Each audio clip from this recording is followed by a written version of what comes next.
जमाने में एक जादूगर हुआ जो बड़े ही सकारात्मक विचारों का व्यक्ति था। उसका जीवन को जीने का नजरिया ही बड़ा अद्भुत था। जिंदगी में कितने भी बड़े से बड़ी दुख परेशानियां आ जाए, जादूगर के मन पर इसका कोई खास प्रभाव पड़ता था। जादूगर के किस्से दूर दूर तक फैलने लगे। जादूगर की जादूगरी का किस्सा जब उस राज्य के राजा तक पहुंचा तो राजा ने जादूगर को बुलवाया और बोला कि ए जादूगर, कोई ऐसा जादू दिखाओ जो आज तक किसी ने ना दिखाया हो। जादूगर मन में ही सोचने लगा कि ये बहुत अच्छा मौका है मेरे लिए। राजा साहब जब अगर मेरे जादू से खुश हुए तो बहुत बड़ा इनाम देंगे। अब कौन सा जादू दिखाएं? सब जादू तो दिखा दिए, कोई बेहतरीन जादू दिखाना पड़ेगा। तो जादूगर ने वहाँ मौजूद सभी के सर से पकड़ी गायब कर दी। सिर्फ यही नहीं, राजा का मुकुट भी गायब कर दिया। अब मुकुट तो राजा की शान होती है। राजा ने इसे अपनी तौहीन समझा और क्रोधवश राजा ने अपने मित्र मंत्री को बोला कि इस जादूगर को कारागार में डाल दिया जाए और आज से 7 दिन बाद इसे फांसी दे दी जाए। जादूगर को कारागार में डाल दिया गया। इतनी बड़ी सजा का ऐलान हुआ, लेकिन जादूगर के चेहरे पर जरा सा भी उदासी तक नहीं। पत्नी तक ये खबर पहुंची। रोते रोते जादूगर की पत्नी जादूगर को मिलने आई। जादूगर के चेहरे पर मुस्कुराहट को देखकर पत्नी हैरानी भरे भाव से बोली, अरे ये क्या, तुम हंस रहे हो? पागल तो नहीं हो गए हो? मानसिक संतुलन तो ठीक है। आपका 7 दिन बाद तुम्हें फांसी दे दी जाएगी और तुम हंस रहे हो? जादूगर बोला, हंसू नहीं तो और क्या करूं? जो होना है वो 7 दिन बाद होगा, तो उसके बारे अभी से सोच कर अपने वर्तमान समय को क्यों बर्बाद करूं? मैं नहीं सोचता कि भविष्य में क्या होगा और कल किसने देखा। पत्नी बोली, आप पागल हो चुके हो, मौत सर पर मंडरा रही है और तुम पागलों जैसी बातें किए जा रहे हो। अरे राजा से अपनी जिंदगी की भीख मांग लो। जादूगर बोला, नहीं, ऐसा नहीं होगा, क्योंकि मुझे नहीं लगता कि मैंने गलती की है। राजा को समझना चाहिए था, लेकिन राजा ने अपने व्यक्तिगत क्रोध में आकर मुझे ये सजा सुना दी थी। पत्नी बोली, अरे अपने लिए ना सही, कम से कम हमारे बच्चों के लिए। जादूगर हंसते हुए बोला, अरे रोती क्यों हो? ठीक है, मैं कोई उपाय निकाल लूंगा, अब तुम यहाँ से जाओ। इधर समय बीतता गया और आखिरकार जादूगर को फांसी देने का दिन आ ही गया। राजा को घोड़े पर अपनी तरफ आता देख अचानक जादूगर के दिमाग में घोड़े को लेकर एक तरकीब आई। अब राजा जैसे ही जादूगर के पास पहुंचा तो राजा ने देखा कि जादूगर बहुत उदास खड़ा है, रो रहा है। राजा बोला, अरे ये क्या, तुम रो रहे हो? फांसी से पहले 6 दिन तो तुमने बड़ी हंसी खुशी गुजारे थे, तो आज कैसे तुम्हारे आंसू फूट फूट कर निकल रहे? अब तक डर नहीं लगा और अब मौत से घबरा रहे हो, मरने से डर रहे हो? जादूगर आंसू पोंछते हुए बोला, नहीं महाराज, मैं मरने से नहीं डर रहा हूँ, एक बहुत बड़े अफसोस की वजह से मैं रो रहा हूँ। राजा बोला, अफसोस? कैसा अफसोस? जादूगर बोला, महाराज, मैं बहुत समय से हवा में उड़ने वाला घोड़ा बना सकूं ऐसा जादू सीख रहा था।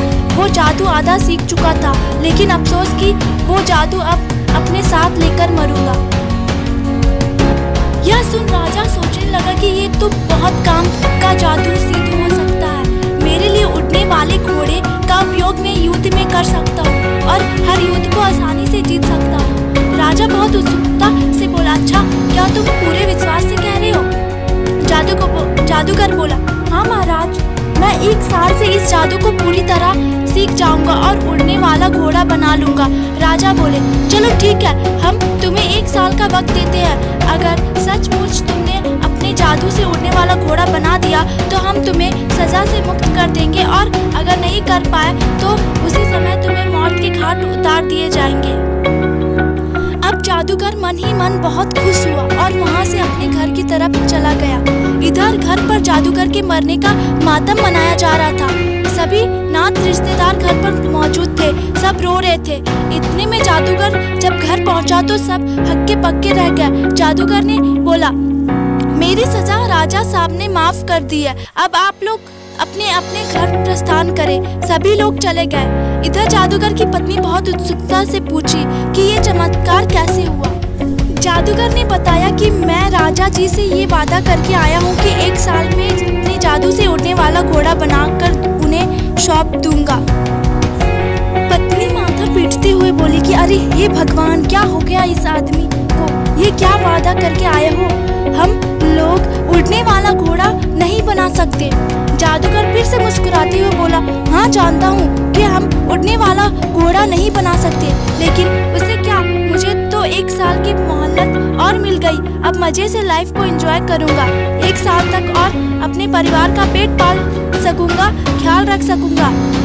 हाँ, अरे भविष्य में क्या होगा क्या नहीं, इस बारे में सोचकर मैं अपना वर्तमान समय बर्बाद नहीं कर सकता। और रही बात मरने की, तो एक दिन तो सबको जाना है।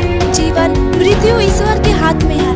1 साल बाद पति नहीं रहेंगे, आगे क्या होगा ये सोच सोचकर पत्नी हर वक्त चिंतित रहती। 6 महीने बाद किसी वजह से राजा की मौत हो जाती है। अब कौन सा राजा, कौन सी फांसी, सब खत्म हो जाता है। पत्नी की खुशी का ठिकाना नहीं। पत्नी मन ही मन बोली कि ये क्या, मेरे मन में कितने उल्टे सीधे ख्याल आ रहे थे। इतने दिन में फालतू में इतना परेशान रही, जबकि सब ठीक हो गया, मानो कुछ हुआ ही नहीं था। पत्नी समझ गई कि सबसे बड़ा जादूगर तो हमारा मन होता है।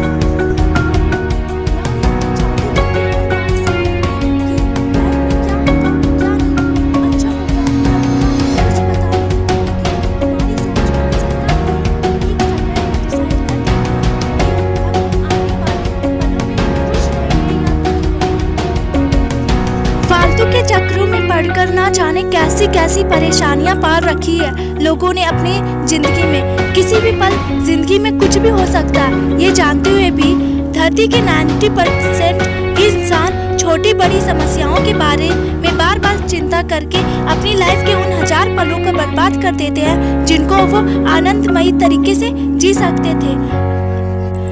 असल में दुख परेशानियों की वजह जीवन में आने वाली तकलीफें नहीं, अपितु हमारे विचार होते हैं। जिंदगी में दुख परेशानियां आती जाती रहेंगी, लेकिन इन परेशानियों को अपने मन पर हावी मत होने दें। यदि आप हर वक्त जीवन को एक सकारात्मक नजरिए से जीना शुरू करेंगे, तो जीवन की कोई भी परेशानी आपको अपनी तरफ आकर्षित नहीं कर सकती। यदि जीवन के हर पल का आनंद उठाना चाहते हो, तो दोस्तों अभी से जीवन को सकारात्मक दृष्टि से देखना और जीना शुरू कर दो। मैं आशा करती हूँ कि आपको यह स्टोरी सुनकर थोड़ा सा मोटिवेशनल अपनी लाइफ को अच्छे से और बिना किसी टेंशन के जीने से मिलेगी। तो इसी तरह की वीडियो पाने के लिए हमारे चैनल को सब्सक्राइब और वीडियो को